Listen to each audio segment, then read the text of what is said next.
Buenas tardes, yo soy Manuel, el director general de la editorial Octaedro, y no voy a hablar mucho, solo voy a agradecer a César, a Amelia, que no está aquí, y a José Manuel, que no está aquí, por haber pergeñado este libro y este compendio de aportaciones. Cuando lo leí me entró por tantos ángulos que he perdido la cuenta de las asociaciones que he podido hacer con los valores de nuestra editorial y mis intereses también.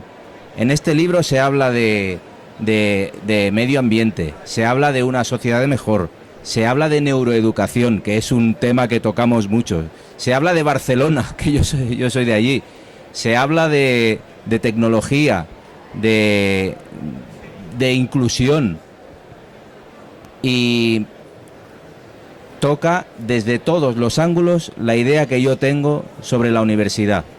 Yo era profesor en la universidad, fui 15 años. Estuve 15 años en una universidad inglesa, de hecho estoy en excedencia ahora mismo.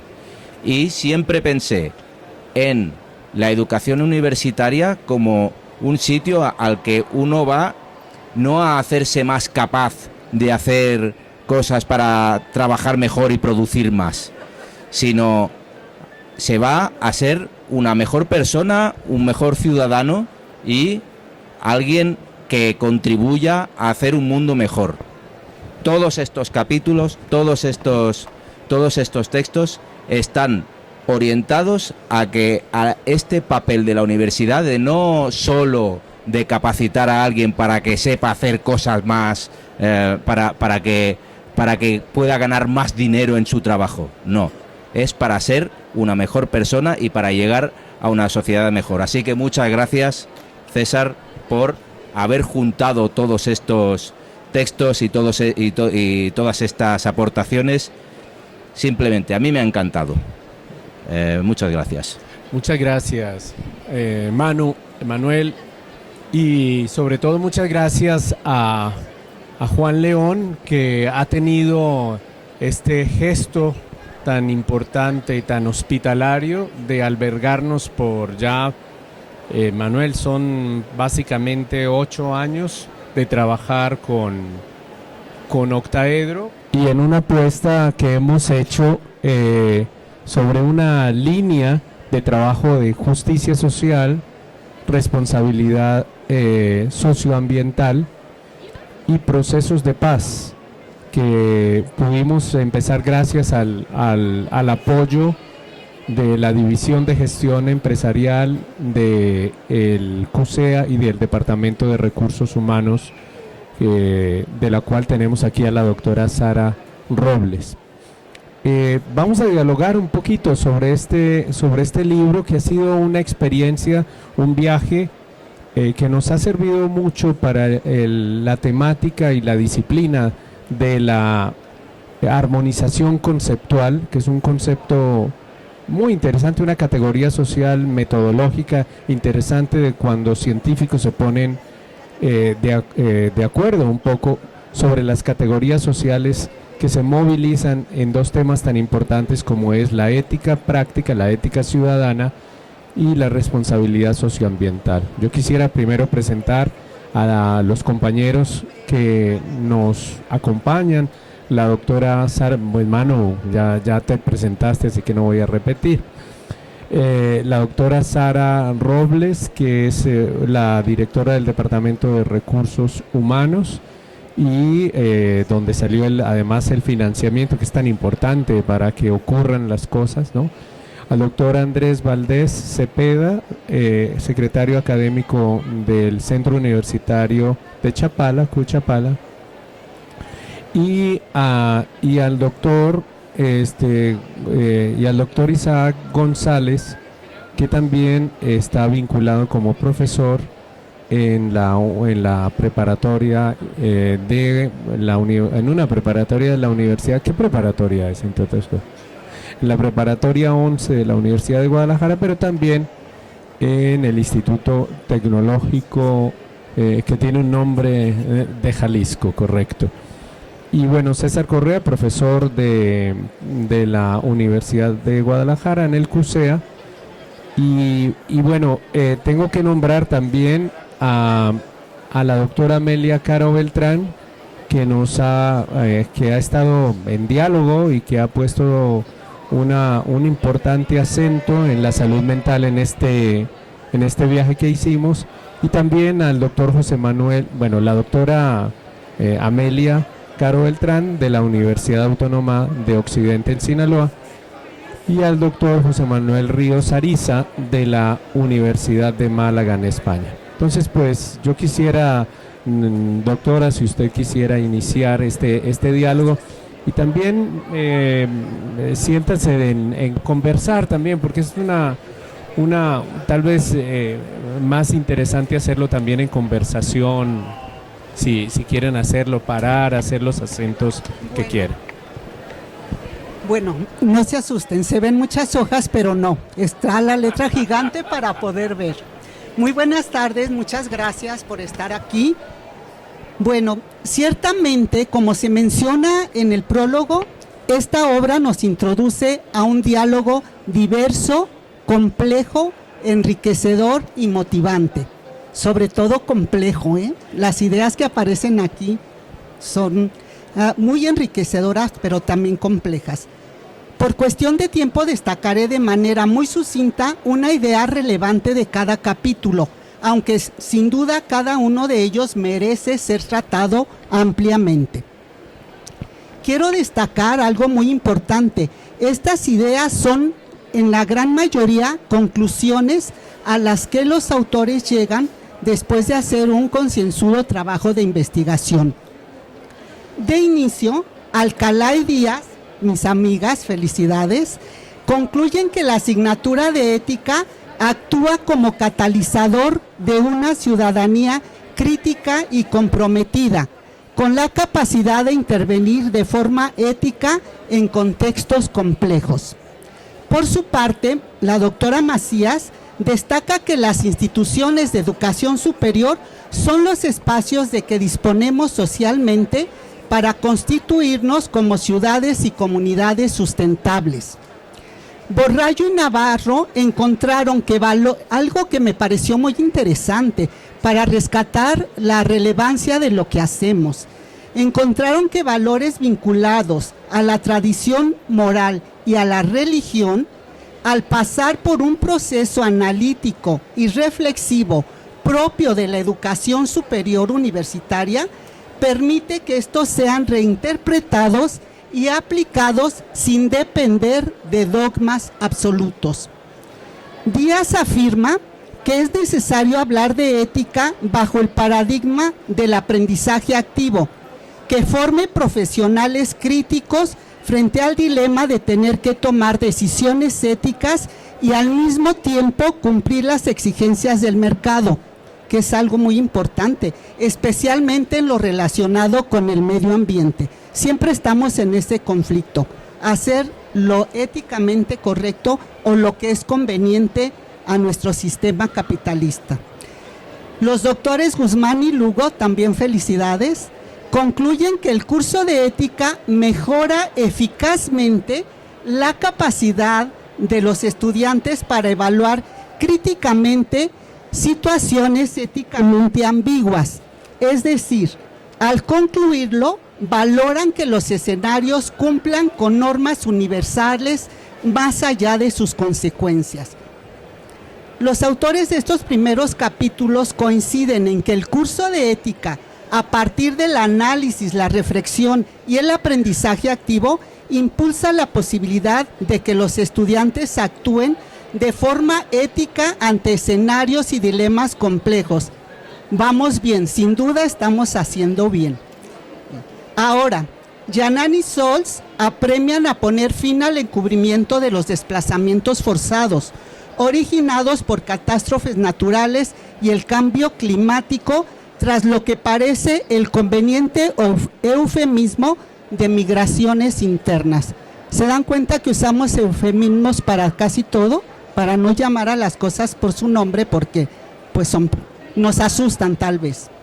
Salamanca y Corona observan que la división disciplinar puede ser un marco fragmentado que obstaculice el abordaje de problemas interconectados.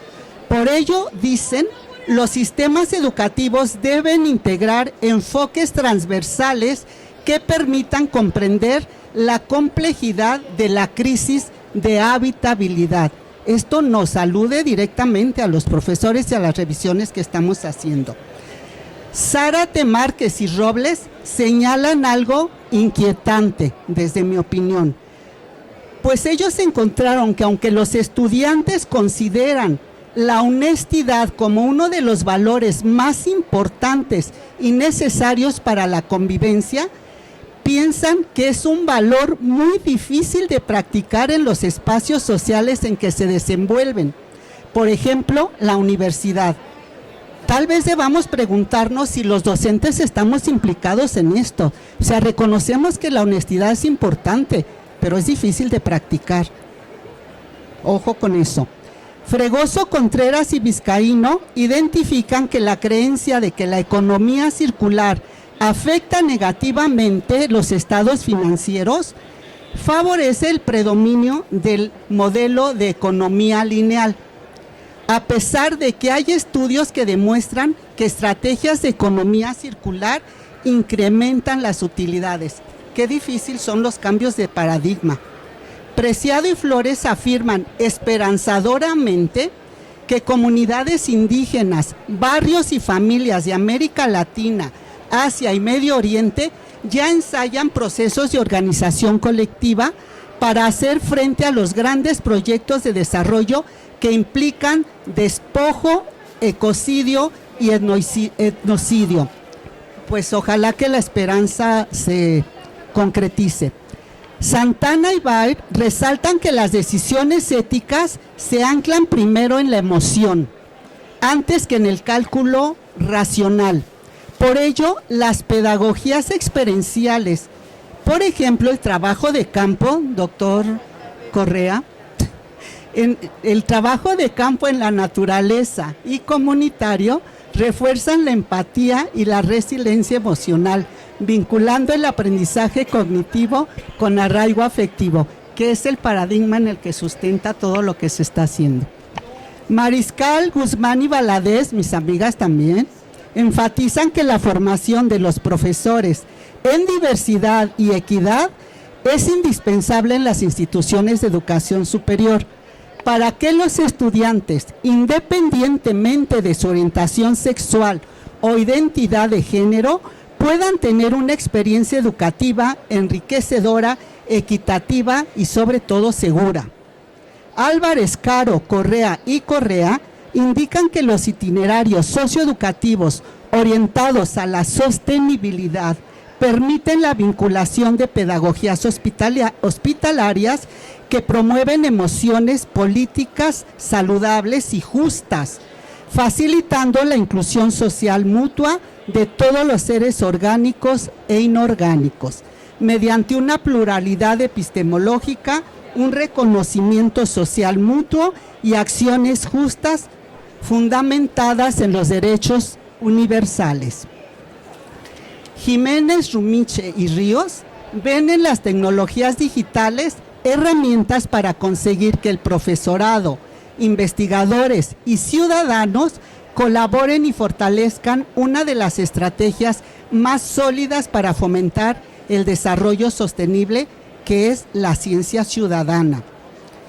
Plested, Buitrago, Pridaginta y Pizarro manifiestan que la sostenibilidad de la paz ciudadana depende de la comprensión y apropiación tanto individual como comunitaria, por lo que sería necesario implementar la cultura multimodal como un eje transversal en las políticas educativas contemporáneas, especialmente en territorios donde las brechas de acceso al conocimiento siguen siendo significativas. Finalmente, Susan nos urge a la necesidad de reconocer y apreciar los saberes indígenas, comunitarios y no occidentales, como fuentes válidas para enfrentar la crisis en que estamos inmersos. El conjunto de investigaciones y análisis que conforman este libro hacen patente la relevancia de las universidades y su papel central en la formación de profesionales capaces de actuar ética, crítica y responsablemente frente a los desafíos sociales y ambientales del presente. Lo que decías, Manu, nuestra verdadera misión. Como docentes vinculados a una institución pública, los temas nos aluden directamente y por esto es un texto de lectura obligada, pues llama a repensar la formación universitaria para vincular conocimiento, sensibilidad, justicia y acción colectiva con el fin de construir sociedades más dignas, sostenibles e inclusivas. Hay que leerlo, hay que comprenderlo y hay que actuar. Muchas gracias.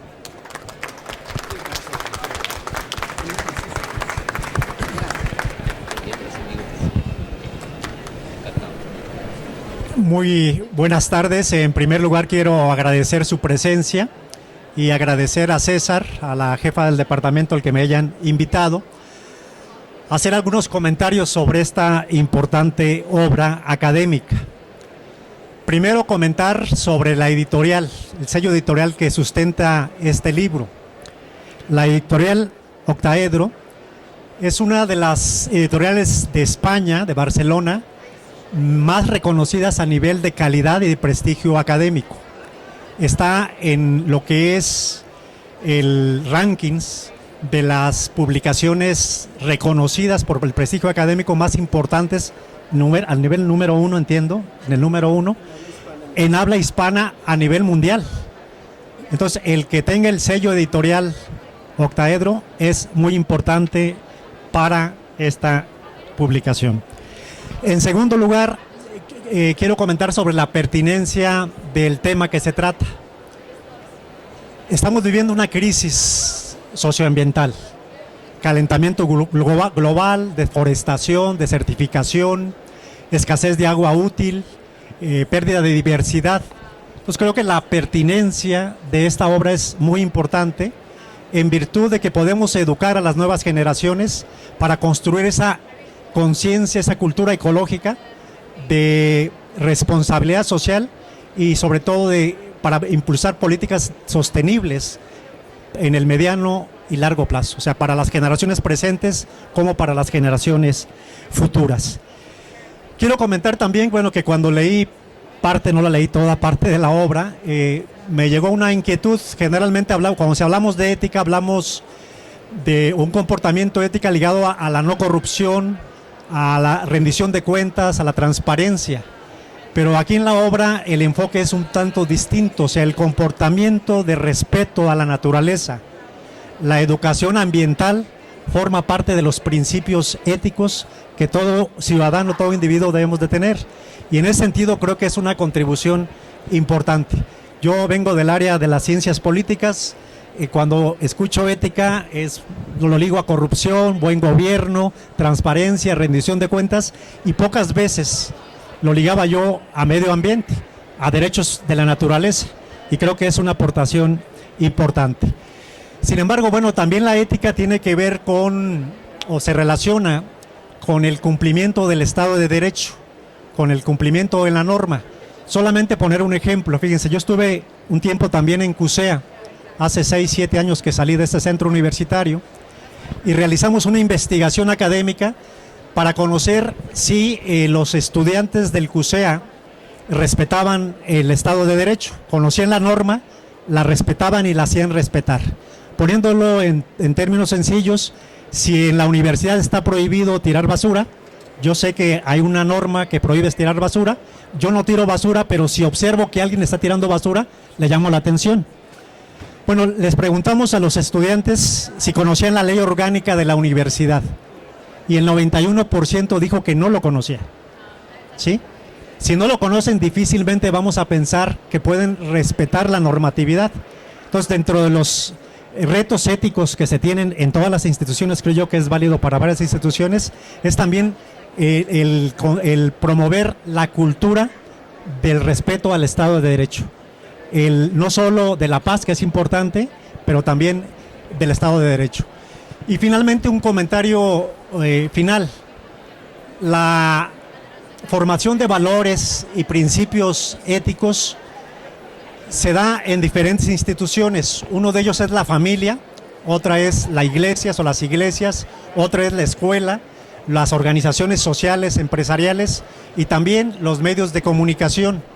Y creo que no hemos trabajado lo suficiente para poder inculcar esos valores, por ejemplo, valores propios del comportamiento ético, pues muchas veces los mamamos en la familia, ¿sí?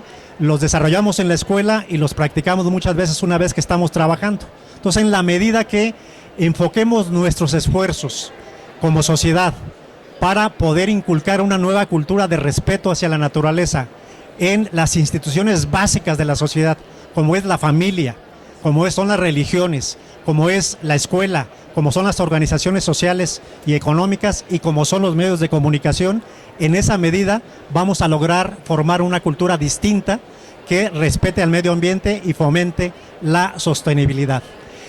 Quiero finalmente decir que es una obra interesante, son 37 diferentes autores de 7 países, 313 páginas, y bueno, yo los invito a todas y a todos ustedes a leerlo, a comprarlo y a difundirlo.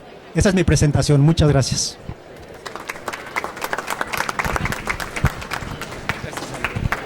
Hola.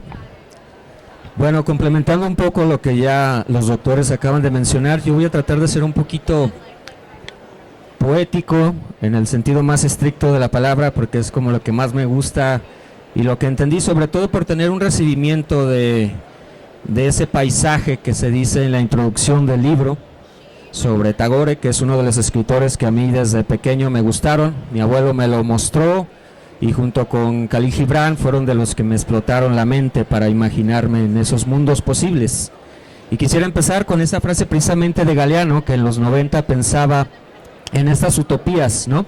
En estos mundos posibles, y si tuviéramos el derecho al delirio, decía Galeano en aquel entonces, y es algo con lo que yo comencé a reflexionar al leer el libro.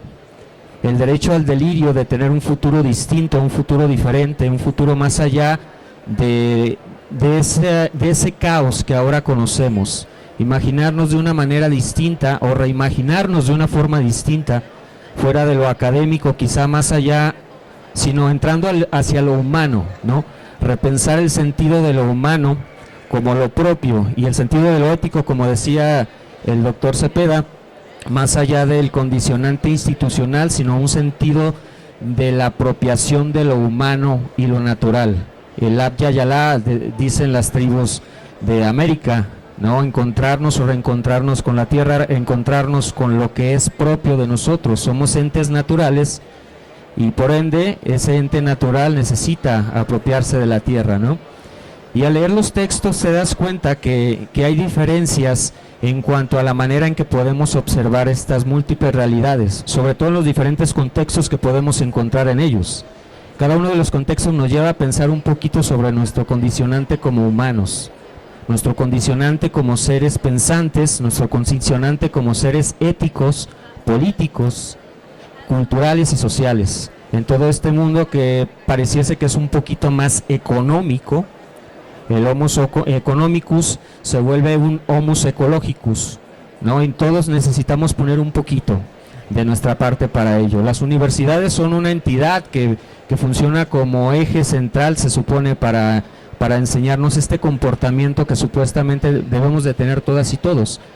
Sin embargo, también desde nuestra casa o nosotras mismas o nosotros mismos tenemos esta oportunidad de apoyar un poco hacia este futuro que pudiese imaginarse como lejano, pero volviendo al ejemplo de Galeano, está muy cerca de nosotros esa posibilidad que tenemos para aportar un poco sobre ello, ¿no? Por eso mismo me pareció muy interesante y con mucho aporte todas y cada una de las intervenciones que encontramos aquí con estas magníficas y magníficos investigadores que nos dan esta posibilidad de imaginarnos, ¿no?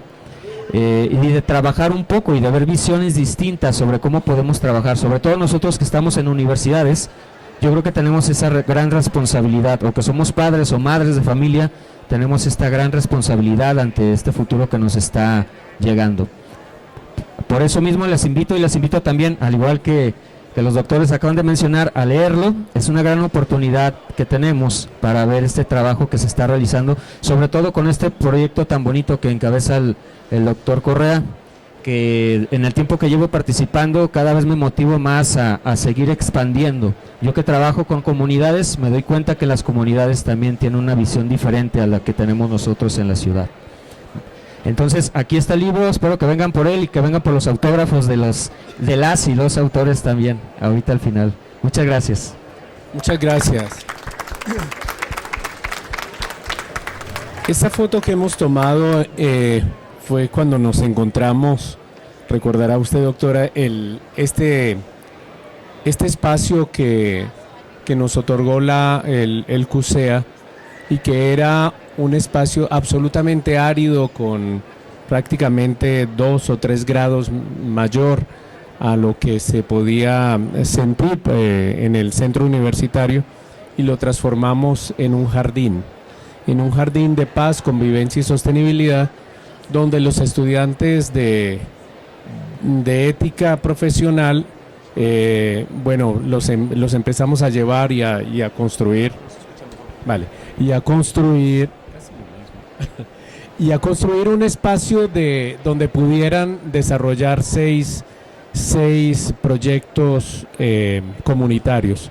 Yo creo que de ahí, creo que antes, pero desde ahí empezaron los dolores de cabeza más grandes de la doctora Sara para poder realizar este tipo de actividades que no son, que si bien hay una gran cantidad de gente que hace una actividad social muy importante en el CUSEA, se suma este proyecto a un trabajo que pretende, como se acordará usted, doctora, en la primera experiencia, a mostrar a las autoridades lo que los alumnos están trabajando y desarrollando.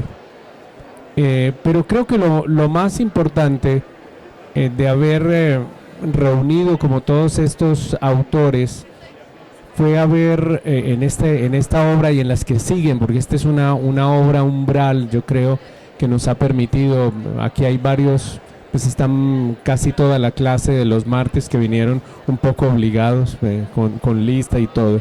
No, mentira, no es por el interés que tienen.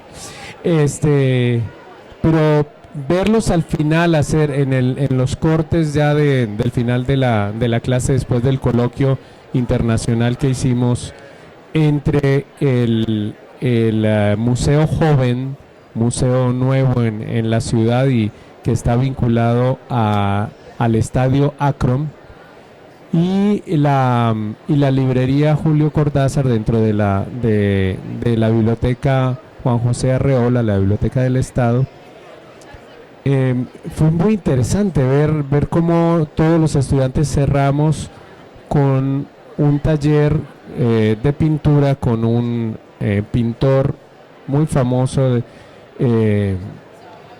que está en Costa Rica, el maestro Monsalve, Rubén Monsalve, y que nos permitió un poco expresar todo el camino, toda la trayectoria.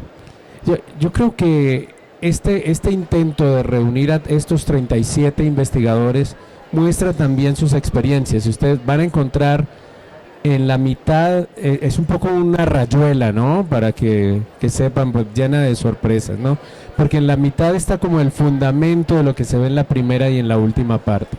Pero si la primera parte es un poco académica, un poco basada en una investigación muy seria, muy exhaustiva, la última parte nos habla de la sección artística, y termina el texto con una reunión de una artista mapuche hablando sobre el agua, además transgénero, e incomodándonos enormemente como se requiere que haga un libro. Yo creo que estamos cansados de leer libros que nos complacen únicamente, sino también de libros que nos retan lo que estamos pensando. Y yo creo que la labor que estamos haciendo en este proyecto de construcción de ciudadanía y sostenibilidad socioambiental es precisamente ayudar también a la universidad y a los maestros a transformarlos, porque hay que ver que también en estos meses que tuvimos la oportunidad de estar 20 docentes en este curso, 20 docentes de 7 países, los contamos el otro día al finalizar, y una gran cantidad de actividades les permitió a algunos, no a todos, a algunos reflexionar de manera retrospectiva sobre esta experiencia. Aquí hay también muy importante el aporte de Jaime Preciado Coronado al haber reunido desde CALAS, uno de los institutos de ciencias sociales más importantes que tiene América Latina, en sus 3 sedes en América, el grupo de geopolíticas del agua, y de ahí encontramos varios compañeros como Julia Sula de Brasil, que nos permitió esta lectura de esta artista mapuche. Pero también como María Cecilia Plestes nos llevó a la orientación de una necesaria armonización conceptual. ¿De qué estamos hablando cuando hablamos de responsabilidad socioambiental, etcétera? Entonces, esa reflexión que queda para un siguiente libro que hemos hecho todo este año alcanzó algunos matices también en este libro. Yo quiero también agradecer enormemente la paciencia de Octaedro en este proceso. No es siempre fácil acompasar los tiempos académicos con los tiempos administrativos. Es un asunto en el cual tengo que agradecerle mucho a la doctora Sara Robles, porque además de todas las locuras que tienen todos los autores y compasar todo esto y darle alguna estructura al libro es bastante complejo. Pero yo creo que fue como en esa introducción, ese camino que hice con Manu por la calle Boaz y la posibilidad también de encontrar literatura que nos movió. Yo creo que este libro lo que hace es movilizarnos un poquito, incomodarnos un poco. Repito, el tema de la geopolítica en la responsabilidad socioambiental y en la ética ciudadana es importante. Pensamos que no tiene nada que ver, pero hoy en día, ¿cómo pensamos lo que sucede en México en la nueva renegociación del Tratado Libre de Comercio en Norteamérica, de la situación de migración, del New Green Deal que plantea muy bien Jaime Preciado y el maestro Daniel Flores?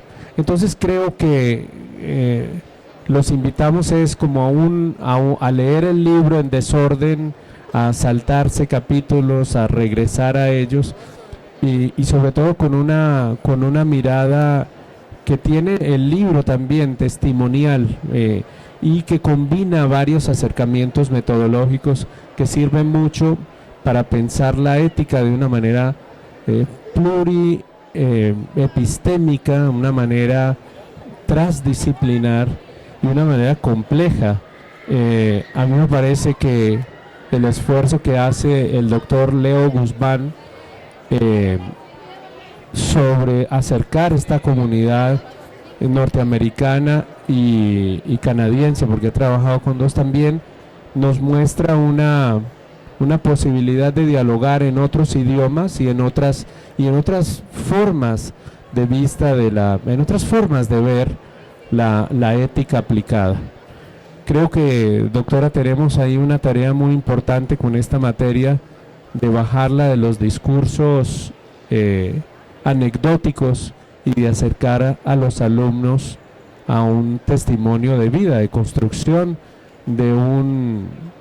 no solamente del carácter, sino como hablaban los pedagogos, no de trayectorias educativas, sino de trayectos de formación, donde los estudiantes puedan tener una posibilidad de estar en contacto con colectivos, de estar en contacto con autores de otros países. Yo agradezco mucho a Octadero que nos siga haciendo caso en esta línea de investigación y en este trabajo, y vendrán muchos más libros. Muchas gracias.